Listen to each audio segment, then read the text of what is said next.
र यो आइसकेको छ हाम्रो पहिलो पार्सल। पहिला चाहिँ तपाईहरुले मेरो भ्लगिङ च्यानल निर्मल भाइमा गएर तपाईहरुले सब्स्क्राइब गर्न सक्नुहुन्छ र त्यहाँ चाहिँ म भ्लगिङहरु हाल्ने गर्छु र च्यानललाई सपोर्ट गरिदिनु होला।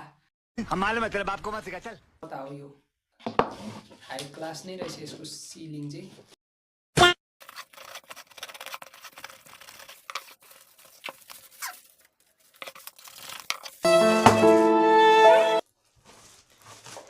र यो रहेको छ हाम्रो GoPro 4K HD waterproof 12 MP। कताबाट खोल्ने हो यो चाहिँ एकदम खोल्ने चाहिँ कताबाट हो। चलो भाई देखो अब मैं क्या करता हूँ।